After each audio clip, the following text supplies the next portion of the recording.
Des terroristes du Hamas, lourdement armés, se sont infiltrés dans des villages et des villes israéliennes, allant de porte en porte, massacrant et enlevant des Israéliens innocents. Des dizaines de civils israéliens ont été tués et blessés, et beaucoup d'autres ont été pris en otage. De plus, les terroristes ont lancé une attaque massive contre Israël, tirant de façon indiscriminée des roquettes et des missiles sur les citoyens israéliens dans le sud jusqu'à Tel Aviv et Jérusalem. Israël prendra toutes les mesures nécessaires pour protéger ses citoyens contre ces attaques barbares. Nous sommes à seulement quelques mètres de ce qui était la zone de conflit. Il est possible, et il est très probable, lors qu'à l'endroit où nous marchons, des véhicules ou des motos soient passés, ou peut-être des gens en courant, en train de faire quelque chose. Ce cri qui, aujourd'hui, est un cri terrifiant pour beaucoup, où ils invoquent leur Dieu, ils nomment le Dieu de cette religion. Et c'est très effrayant pour beaucoup d'Israéliens aujourd'hui. Même le fait d'entendre cette langue crier fait assez peur. Je ne sais pas si on peut l'entendre. En fait, on entend bien. L'avion est assez... Je pense que les avions Oui. entendent, non? Mais il y a encore des avions, parce qu'on les entend aussi.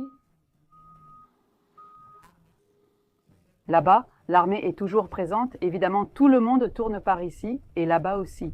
Donc, c'est toujours tendu. Mais bon, au moins, Israël est aux commandes, pour ainsi dire, parce que des situations où il semble que ça se retourne Mais Israël, continue d'être là-bas. on grimpe en beau, tandis quoi? Nous avons une sorte de belvédère là-haut, où autrefois il y avait aussi un mémorial. Cela est resté comme un souvenir. À Dartha, on l'appelle monument, un souvenir d'une guerre qui a eu lieu justement dans le passé. Aux alentours de l'année 1917 à peu près. De nouveaux Hollandais australiens. Ils viennent de se battre contre ceux qui étaient là à l'époque. Les Ottomans. Et ils offrent au peuple juif la possibilité de revenir habiter sur ces terres. Et alors, différents monuments ont été érigés. Ici, il y a un monument. Nous allons monter là-haut, parce que cela nous donne la possibilité d'avoir une sorte de point de vue. Et nous allons essayer de vous montrer ce que nous voyons d'ici en ce moment. Alors, allons-y Laure, s'il te plaît, allons-y.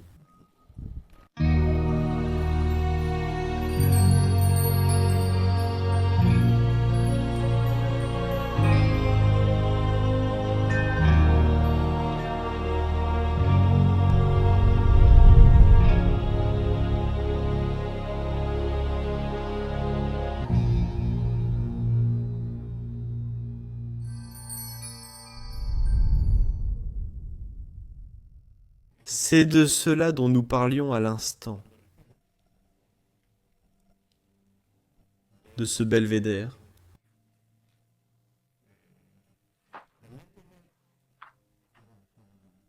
Comme un abri là-bas, si tu peux le voir.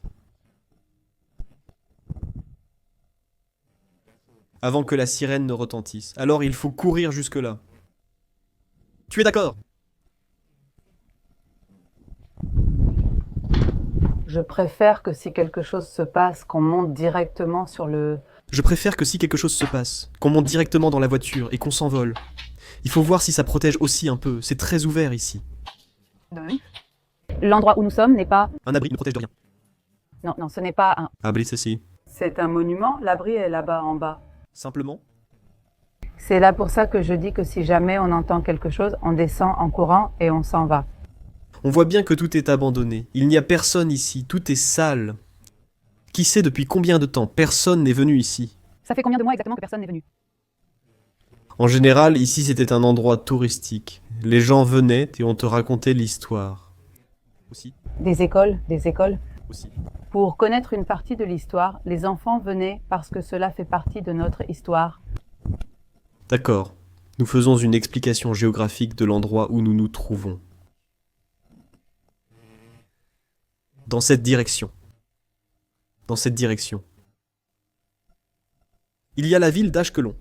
C'est-à-dire, si nous allons vers le nord, Ashkelon, Ashdod, Tel Aviv, le nord d'Israël. Dans ce secteur-là, ce sont les kibbutz, ceux qui ont été attaqués. Voir et bien plus loin encore, si on continue sans cesse. La mer Morte et la Jordanie de l'autre côté. Eh bien, C'est-à-dire que ce côté-là, et Sam, le côté est, maintenant tu filmes vers le nord. nous nous dirigeons maintenant vers la mer Méditerranée. Je ne sais pas si on arrive à voir la mer, mais oui, on peut peut-être voir la mer. Regarde cette ligne bleue derrière. Je vais voir. Voyons si je peux rapprocher la caméra.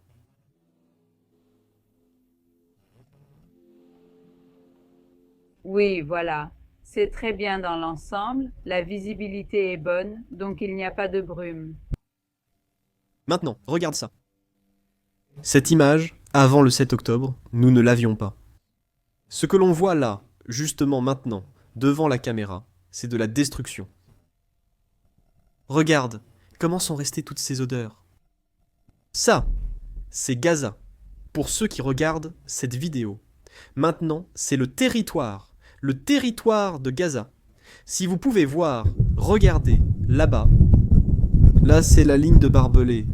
C'est ce qui sépare, ça serait comme la frontière. Jusqu'à là, cette rue qui est là, qu'on voit là. Seuls les véhicules militaires peuvent passer par là. Avant, nous non plus, on ne pouvait pas trop s'approcher, parce que cet endroit où nous sommes est très facile pour les snipers. Pour venir enseigner à propos de ce belvédère, une autorisation spéciale était nécessaire, et il fallait être accompagné de soldats et d'agents de sécurité. Et maintenant, regarde comment c'est. Et en parlant de snipers, En ce moment, le niveau de danger est-il faible? Quel est notre rôle dans cette situation? Non, aujourd'hui, il n'y a pas beaucoup de danger, parce que nous sommes dans la zone nord de Gaza. La zone nord de Gaza a été l'un des premiers endroits où l'armée israélienne est entrée, pour pouvoir nettoyer l'endroit des terroristes. Et il a demandé à tous les citoyens de se rendre dans la partie sud, ce qu'on appelle Rafia. Regarde Laure, comme tout est dévasté. c'est incroyable. Ma dernière visite remonte à plusieurs années. Tout ça, c'était une ville simple, parce qu'ils ont des constructions très simples, où beaucoup de choses inachevées, mais tu voyais beaucoup de bâtiments, et maintenant c'est...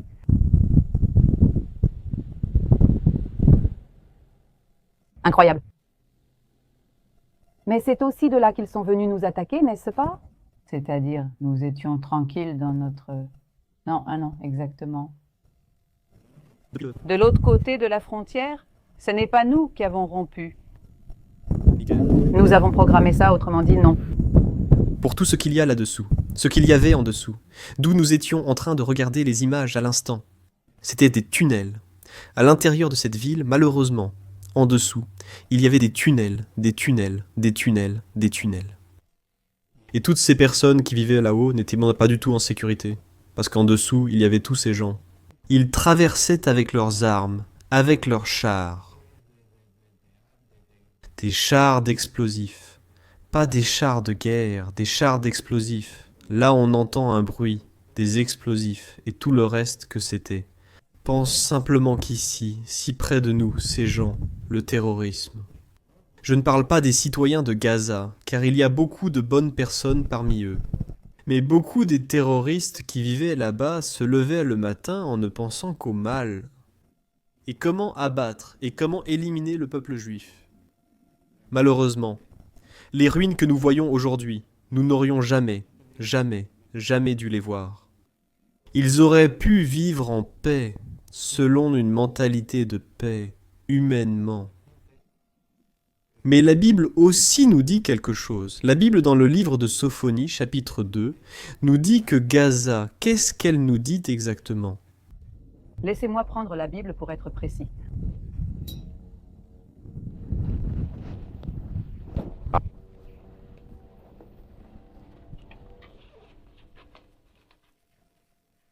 Bon, et la mer Méditerranée? À un moment donné, peut-être, tout cela sera peut-être reconstruit, portera un nouveau nom, peut-être. Ou pas, ou pas. Vous m'entendez? Le conflit continue encore. Il y a encore des terroristes à l'intérieur, et il y a encore des otages à l'intérieur. Oui, ce dont tu parlais à propos des tunnels est plus qu'un simple réseau. C'est comme une toile d'araignée. Et c'est ça le plus triste parce que ici, à quelques mètres à peine, il y a des gens à nous qui sont retenus contre leur volonté en violant la souveraineté d'un pays. Ils sont venus, les ont emmenés et les retiennent là-bas. C'est-à-dire, ils sont là-bas et on ne te les rend pas, tu ne peux pas les retrouver, tu ne peux pas les récupérer. Et en plus de tout ça, ils te bombardent, ils te maintiennent occupé avec une guerre et ils ne te laissent pas faire. Nous ne pouvons pas accomplir cette tâche. Dans Sophonie 2, verset 4, il est dit « Car Gaza sera abandonnée ». Eh bien, nous avons la Bible devant nous. Elle nous montre ce que signifie être abandonné. De nos jours, il n'y a personne là-bas.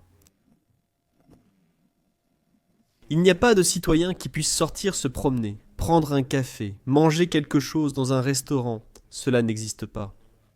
Ce qui se trouve là en permanence, c'est l'armée israélienne, les chars y entrent.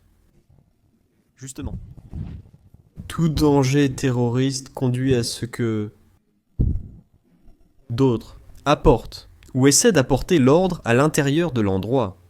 Beaucoup des citoyens de Gaza aujourd'hui sont contents qu'Israël ait le contrôle. Et qu'à un moment donné, possiblement, beaucoup d'entre eux disent « Nous voulons que, lorsque tout cela sera terminé, entrer sous les territoires d'Israël. » Mais évidemment, tout cela doit être soigneusement évalué, et tout le reste. Mais la vérité, c'est que la Bible nous dit que Gaza sera dévastée. Et ici, nous le voyons devant nos yeux. La Bible s'accomplit. Nous ignorons ce que l'avenir réserve, si cela sera reconstruit, si nous reverrons des enfants y courir, marcher, jouer au football, au tennis ou autre. Nous ne le savons pas.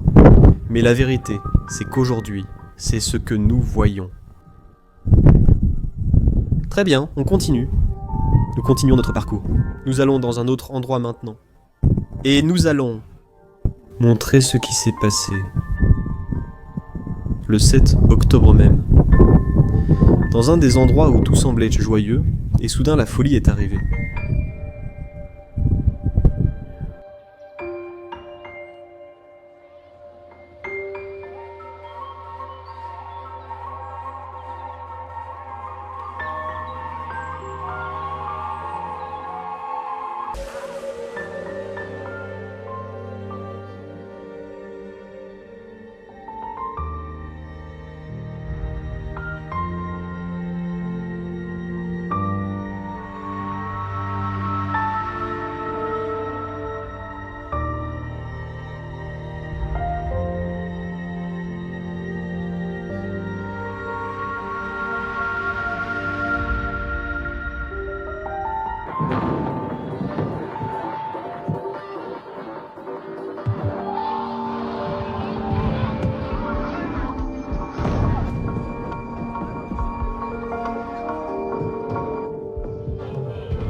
Les avions et les roquettes de l'armée de Tel Aviv ont vaincu des centaines de soldats de la police à travers la pluie, l'air et la mer.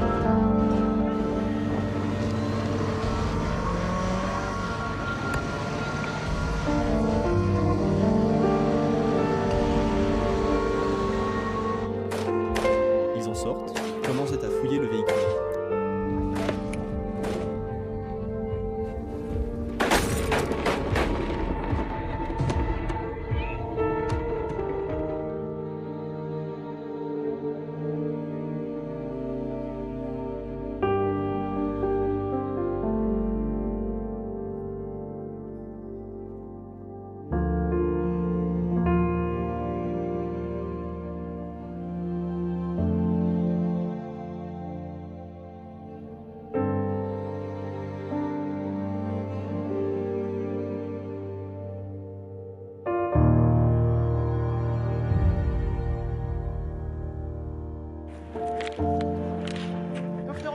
feu.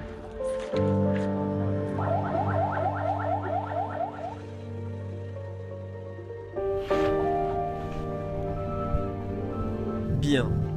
Nous venons d'arriver à l'un des endroits qui se transforment aussi au fil des jours.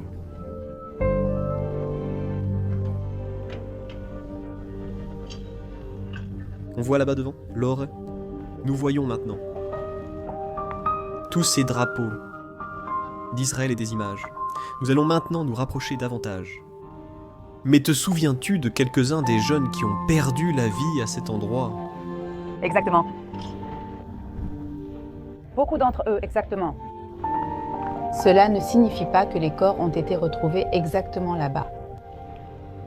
Cela veut simplement dire que chacun a sa place, son image, sa photo ou quelque chose que les parents, les proches, apportent pour continuer à se souvenir d'eux. Pour nous faire une idée, l'espace est grand, le lieu est effectivement grand, mais ici nous avons une idée plus ou moins de... Voici notre position sur la carte, indiquée par le point rouge. Non, en haut c'est plus clair. Que nous sommes exactement à 2 kilomètres du territoire où se trouve la ligne. Ce que nous disions être la ligne de... Comment s'appelle la frontière entre le territoire d'Israël? Regarde où nous étions avant. Nous étions là, là c'est la ligne dont nous parlions. Nous disions que nous étions à environ 900 mètres. En réalité, nous étions beaucoup plus près. Parce que si tu me dis qu'à partir d'ici nous sommes à 2000 mètres, regarde où nous sommes par rapport à la ligne. On pourrait dire que nous étions à environ 150 mètres, peut-être moins, vraiment tout près. Ici, nous voyons. Chacun de ceux-ci indique 50, 50, 100, 150, 200. Oui, ça peut être 200, environ 200 mètres. Mieux vaut penser qu'on était à 900. Ce qu'on voyait, c'était précisément ça. Tout ça qui n'existe plus. C'est désolé, c'est la ligne. On voyait tout cela. Le secteur est désormais totalement désolé. Et donc, c'est ici qu'eux finissent par tout casser. Nous avons le kibbutz. Par ici se trouve le Tiberi. Par ici, il y a le kibbutz. C'est le kibbutz Be'eri. Alors, eux, que font-ils? Ils cassent ces endroits dont nous venions de parler. C'est l'un de ces lieux. Par où ils sont entrés, parce que il y en a eu beaucoup. Il y avait plusieurs entrées.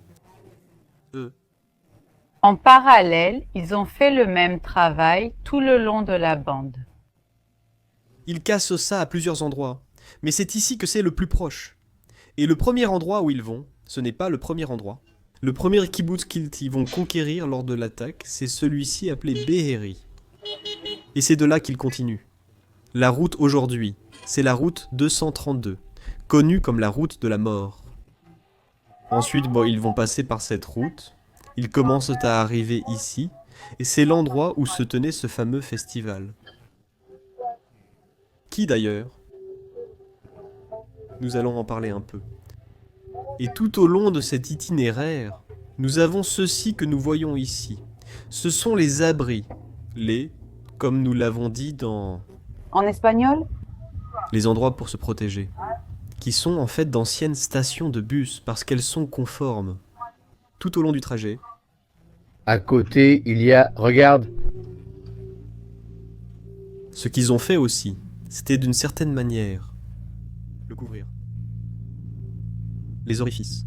C'est très difficile à percer, c'est très difficile à percer, là où...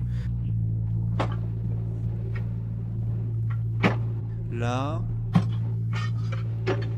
Oui, des balles ont traversé l'endroit. On le verra peut-être de l'intérieur. Maintenant, on le voit comme ça, mais ce n'était pas comme ça avant. Exactement. Ici, on voit la photo. Ici, c'était comme ça, regarde. Là, il y a les sacs. Là-haut, une photo avec une vue plus aérienne. Jusqu'à ce qu'à un moment donné, ils se rendent compte que la porte était ouverte. Alors, c'est là qu'ils ont aussi fini de... la tâche pour laquelle ils étaient venus. Tout ce que l'on voit en noir, ce sont les véhicules incendiés. Exactement, peu d'incendies. Ils y mettèrent le feu. Pourquoi? Parce que beaucoup des garçons se sont cachés à l'intérieur des véhicules. Regarde tout cela. Ici, le feu est terminé, mais ils sont là. Bon, nous. Maintenant, exactement, regarde. Là, il y a l'arbre. Voyons, ici, nous avons l'arbre. Là, nous sommes justement ici, juste à côté de la D, où c'était ça. Si nous étions ici le 7 octobre, nous étions comme... Nous venions jeter les ordures. C'était juste pour venir jeter les ordures. Regarde, les ordures sont restées en bas. Comme rappel, c'est aussi une partie de ce qu'il y avait ce jour-là. C'est ce que je te disais. Tu vois les trous de balles.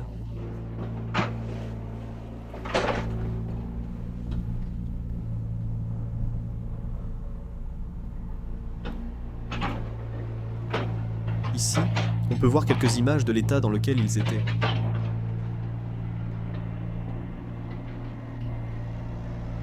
La vérité, hein, c'est triste de voir tout ça. Voici les messages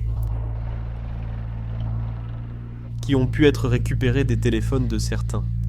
De tous les téléphones, les parents ont donné les derniers, ceux qui ont reçu des messages récemment. Ils ont recueilli toutes les dernières conversations. Pour rappel, chaque parent a pu récupérer toutes les conversations, les dernières conversations qu'ils ont eues avec leurs enfants.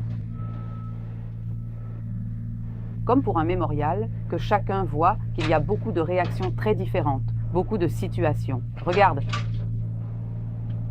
Je vais te traduire ça. Ceci a été envoyé le 7 octobre à 7h20 du matin. Ici, il y a quelqu'un qui dit à Lille, « Lille !» Je ne vais pas le lire en hébreu, lui dit-il. « Viens ici, tu peux réussir à sortir de la zone. » Me le dit-il à cet instant précis. Au moment où je réussirai à sortir, j'irai à l'endroit le plus proche qu'il y ait. Il lui envoie un cœur et lui redemande comment ils vont. Qu'est-ce qui se passe? Il dit alors, « Nous sommes arrêtés. Ici. Il y a des terroristes. Il y a des balles. On entend le bruit des balles. Je n'ai pas de réseau. Je suis dans la poubelle et... je suis couvert. Moi et Maya est le nom d'une fille. Et donc ici, il dit, « Ma vie, y a-t-il des nouvelles ?» Rien, répond-elle. Et donc, apparemment, c'est une autre fille qui lui écrit, parce qu'elle lui dit « Je t'envoie des forces, Izukim. »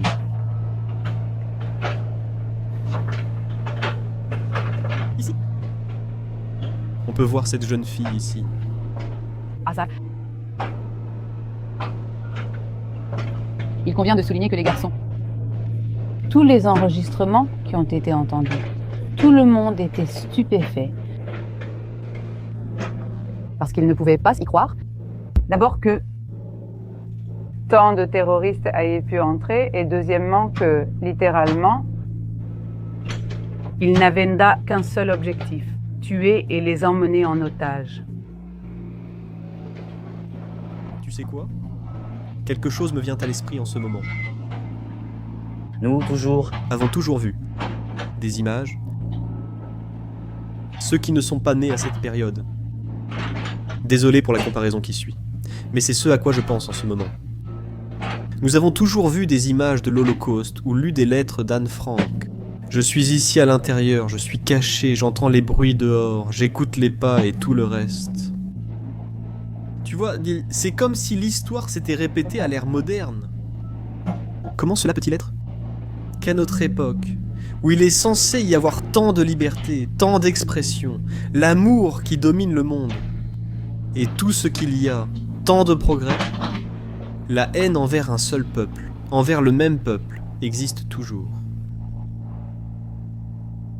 Qui doit encore continuer à vivre, pour justifier chaque jour, pour continuer à vivre en paix sur sa propre terre.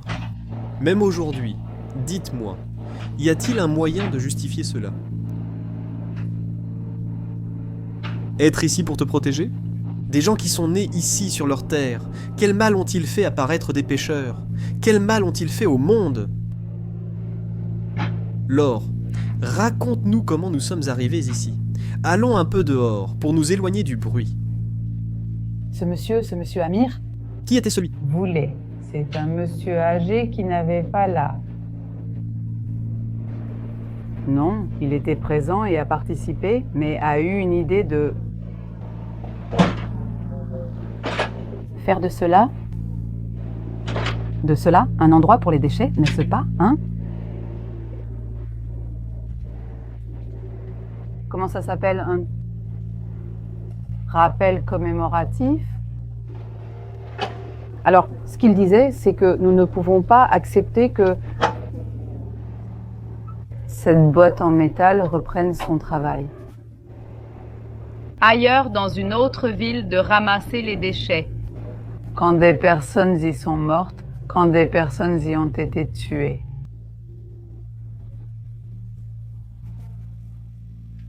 Alors, il a demandé des autorisations aux autorités régionales, aux avocats, aux gouverneurs et ainsi de suite. Jusqu'à ce qu'on lui accorde la permission de prendre cette énorme poubelle et d'en faire ce que nous voyons aujourd'hui, un mémorial. Lors de l'un de ces passages, il a découvert que ce mélange n'était plus là, on l'avait déjà emporté. Le propriétaire est venu la chercher, évidemment, pour l'emmener et la faire travailler, et il a parcouru les environs, cherchant qui étaient les propriétaires et tout ça.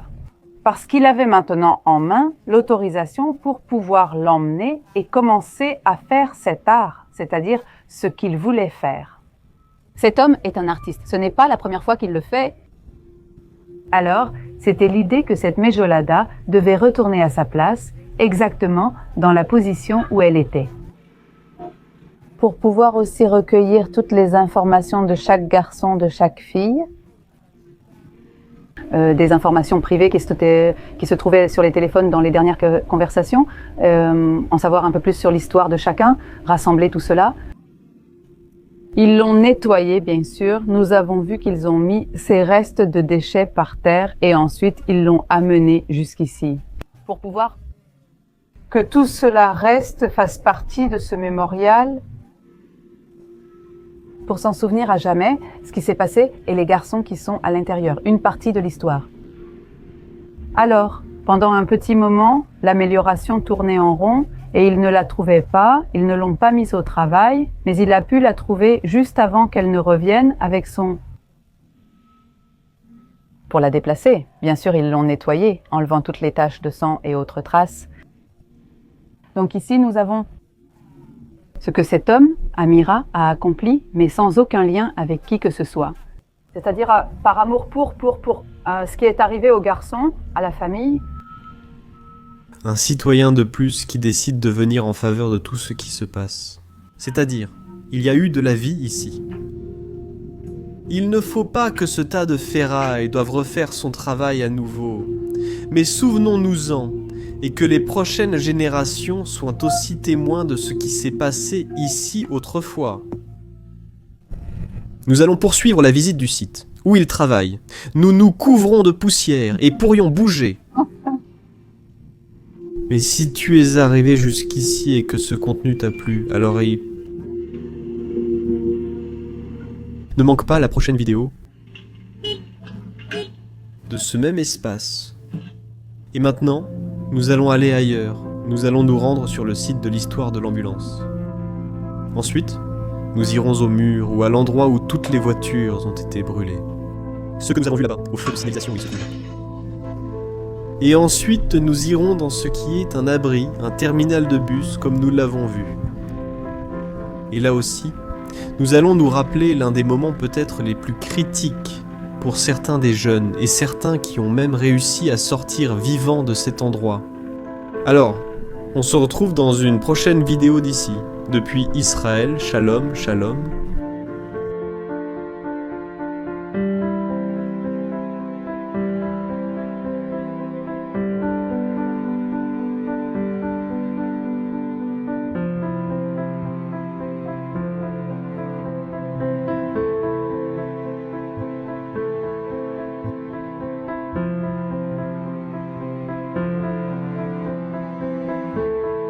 n'est pas possible que tu vois des centaines de jeunes, certains tués, d'autres blessés, d'autres encore fuyant dans la zone pendant que des terroristes tirent dans toutes les directions. Tu mets tout de côté, tu trouves, tu évacues tout ce que tu peux, tu cours comme un fou, tu les transportes là-bas, puis tu essaies encore de trouver d'autres blessés, d'autres survivants qui se cachent. Quoi? Qu'est-ce qui se passe? Qu'est-ce que je fais?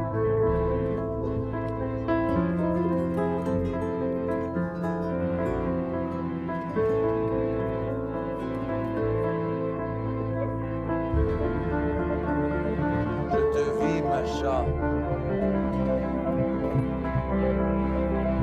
À ne pas voir, je t'aime.